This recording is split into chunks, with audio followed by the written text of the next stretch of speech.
Remember way back in the olden times of 2020 when Democrats were rioting across the country based on misinformation that they heard from Democrat state media? Part of those riots involved Democrat mobs actually attacking the White House with the express goal of physically getting Trump and removing him. Some reports say that they planned on even lynching him. Andy Ngo, a well-known independent journalist who covers BLM and Antifa political violence that the so-called mainstream media purposely doesn't report on, posted a series of videos showing these rioters attacking police officers and Secret Service agents in an attempt to gain access to the White House. And I wanted to share these posts with all of you because it just goes to show how the media is exaggerating what happened on January 6th and using it as a political weapon because they know that they're going to lose in the coming midterms. And as usual, they're applying their contradictory standards to their political opponents. Oh, and by the way, the time to prepare for bad times is during good times. If you know a big storm is coming, you prepare in advance. The same goes for our nation's future. That's why I recommend stocking up on emergency food from My Patriot Supply. And right now, you can save $50 on a 4-week emergency food kit. This kit provides breakfast, lunch, dinner, drinks, and snacks, totaling over 2,000 calories a day. Every family in America should have one of these, so go to preparewithdronetek.com and save $50 on your 4-week food kit. Flashback. In May 2020, mobs of fat left rioters tried to storm the White House. They were repelled by police who were assaulted and hit with projectiles. You can see them being thrown right there. Democrats and leftists condemned law enforcement at the time for stopping the rioters.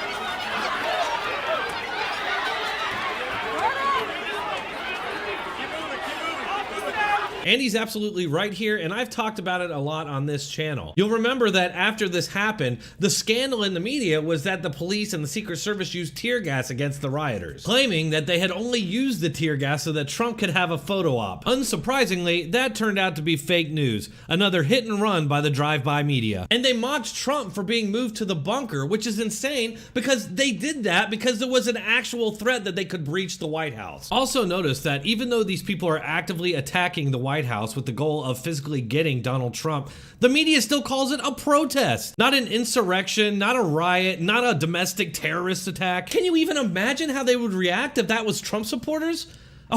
Oh wait, we know exactly how they would react. This is why it's so laughable to hear these people memorializing the Capitol Police because some of them were injured fighting with Trump supporters. But years worth of Democrat riots that led to over 2,000 police injured is mostly peaceful. At night, the far left rioters surrounded the White House and tried tearing apart the protective barrier so they could storm the building. Secret Service and law enforcement were injured by the violent extremists.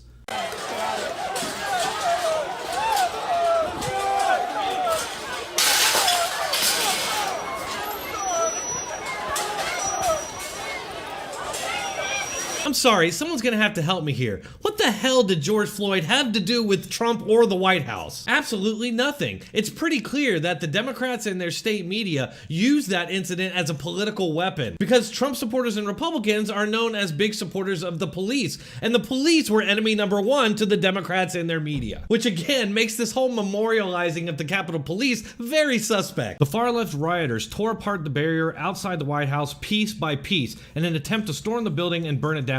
Many in the mob called for the president to be lynched. At times, it seems like the protesters have gotten the upper hand a couple times. They've been able to rip away parts of the barricade and kind of haul them away and just toss them. And then the police will go and bring another part of it and try to reinforce. And when they do that, the protesters confront them, they throw things at them, and the police try to hold their ground. It has been a very intense push and pull. A Secret Service officer suffered a head injury after being assaulted by BLM and far-left rioters trying to storm the White House. Dozens of Secret Service agents were injured as well. Interrupt you real quick. It appears as though at least a couple of Secret Service officers, one of them just got hurt. You can see him walking back there clutching his head.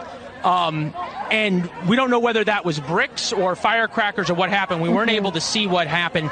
He's not one of the ones wearing the riot shields, but as this gets later into the evening. In addition to tearing apart the barriers outside the White House and assaulting Secret Service and law enforcement, the far-left rioters carried out an arson attack. They wanted to storm the building in an uprising against the president.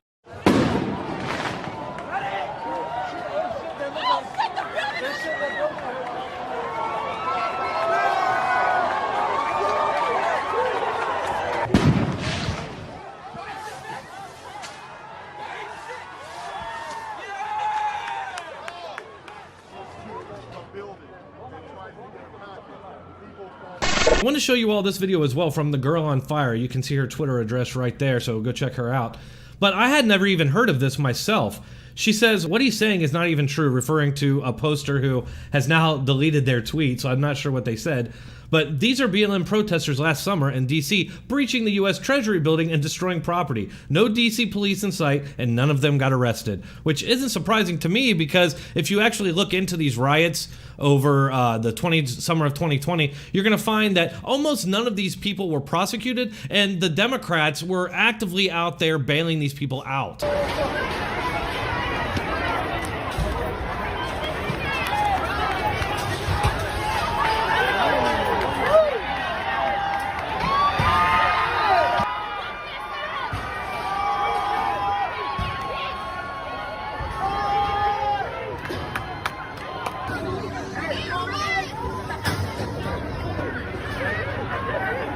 If you present these videos to left-wingers or Democrats, almost always they're going to rationalize it as different when they do it somehow. And what you're going to hear in this case is, oh, well, they weren't trying to stop a congressional process. They were trying to stop the election process, and so that makes it way worse.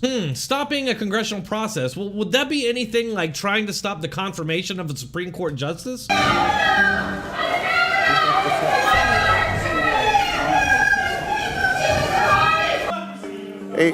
A good judge never bases decisions on his... Be a hero and vote no! Be a hero and vote no! And I'm not even going to get into all the left-wing groups who have actually bombed the Capitol multiple times. And by the way, these people eventually were pardoned by Democrats. Some of them even ended up working in Democrat administrations. I know most of the people watching me right now, you guys know better, but share these videos with people that you know that might think that January 6th was much more than it actually was. The fact of the matter is, left-wing political violence has been a problem in this country going back almost 70 years. All right, that's all I have for this one. Thanks for watching. If you enjoyed it, please share it, hit that like button, and then leave me a comment on your way out.